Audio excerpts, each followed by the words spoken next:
Hello, my friends. Today I am back to recap the latest episode of Drag Race Season 17. How's your head? Lina.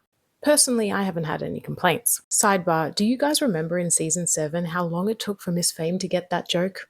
I miss her. The queens walk back into the workroom after nobody was eliminated. Anya and Jules are absolutely elated to still be in the game. Sam is a little frustrated, however, because the top 5 is still a top 5. This is the last competitive episode right before the finale, and if the stakes were high before, this week they're Snoop Dogg level high. So it's a new week in the workroom and everyone is wearing a hat except Jules. Did she not get the memo? At that point, Rue enters the workroom telling the queens that it's still anyone's game to win. For this week's Maxi Challenge, the queens will be auditioning to star in RuPaul's Drag Race Live as the headlining act. First up, they will need to take publicity photos and make a promotional video. They will then have a sit-down chit-chat with Vegas headliner Latrice Royale, an icon and personal favorite of mine. Then on the main stage, they will perform Gift Shop, which is the newest number to be added to Drag Race Live. Another sidebar, has anyone actually gone to see Drag Race Live? If so, tell me how it was. I'm so jealous. Before Rue finishes his speech, he says at least one queen will be going home this week, kind of hinting that there might be a double elimination to make up for the fact that there was double save last week. Obviously, that doesn't come to pass, but it had us for a second. As the queens prepare, Susie talks about wanting to bring a Broadway vibe to her performance, which Anya notes in confessionals has nothing to do with Vegas Showgirl. The edit was there. Susie says that she has been dominating all season, and I was like, has she? She has 2 wins, but most of the time she's been safe.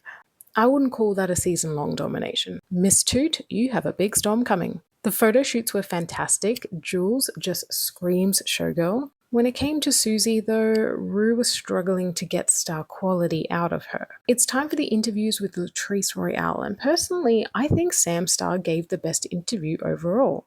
So her critiques later really shocked me, but we'll get there. On Elimination Day, the girls discussed their favourite moments of the season. It was such a wholesome part of the episode. They've all grown so much and formed bonds that will last a lifetime. So on the main stage this evening, we have RuPaul, we have Michelle Visage, the hilarious Ross Matthews, don't forget, and special guest judge Tracy Ellis Ross. I think the track Gift Shop was very catchy and fun, but it was also quite short. It would have been nice if we got a verse or two. I feel like they definitely made more of a production of the Mirror song in Drag Race Season 12. Having said that, Lexi was all I could see. Her outfit was perfect for this number, and it helps that she was front and center and is very tall. Category is opulent outerwear, and I gave my top toot to Anya Nerve. She met the absolute brief. This is the first top toot that I've given to Anya, and I guess she saved the best to last. I loved everything about it. The ginormous earrings, the color palette, the nails, gag. I could not believe that Monet and Nymphia didn't really care for it on the pit stop. I mean, were they not seeing what I was seeing? I have to admit, for a semi-final episode, they did a lot. They did a promotional video, a photo shoot, an interview, a runway, a performance. It made me wonder if they did this much because from a production angle, it's easier to pick apart certain things and justify tops and bottoms. But that's just me with my tinfoil hat. So it's time for the judges' critiques, and up first we have Jules Sparkles. She is told that her promotional video was very engaging and her interview was just the right amount of vulnerable. Rue said that she was the easiest to photograph. This was a great week for Jules. Up next was Lexi. She was definitely stiff in the photo shoot and her promotional video said, "Let's meet at the brothel," rather than "Let's meet at the flamingo." Her biggest strengths were in the interview and gift shop. As Rue said, it's her story that will win over the viewers. Next up is Anya Nerve. She just has charisma. Her promotional video was excellent. It was so charming and engaging. If we're nitpicking, her interview was probably the weakest part. Rue mentions that Anya has been guarded all season long and needs to have more fun. They said something similar to Nymphia last season, so my guess is Anya is still taking it. Next is Sam Star, and this was the strangest part of the episode for me. Ross tells her that her runway ages her. Okay, sure, but she looked incredible. Tracy says that she felt disconnected from her in the promotional video. Alright, maybe it could have been less car salesman and more showgirl, but it was Michelle's comment that really confused me. She says that Sam needs to reel in her cockiness because there's a fine line between that and confidence. And that's what I don't understand, because Latrice even says in the confessional part that you're supposed to sell yourself in that interview, and that's what Sam did.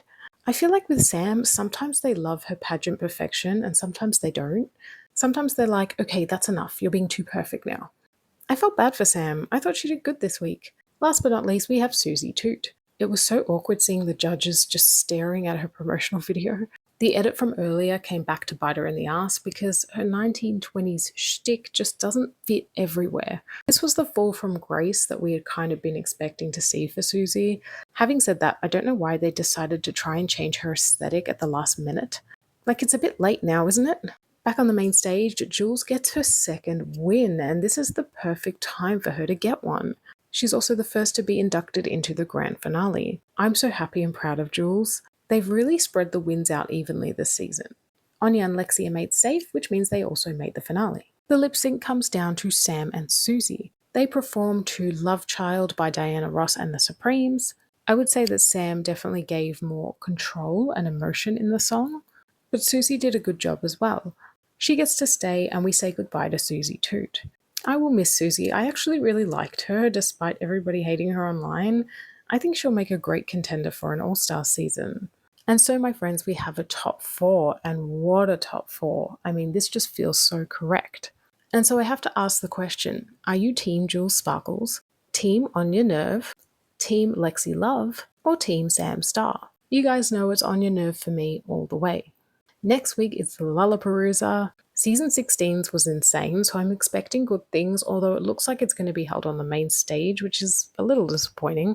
We are so close to the finale, only 2 weeks to go. Let me know all of your thoughts, and I'll be back soon with another video.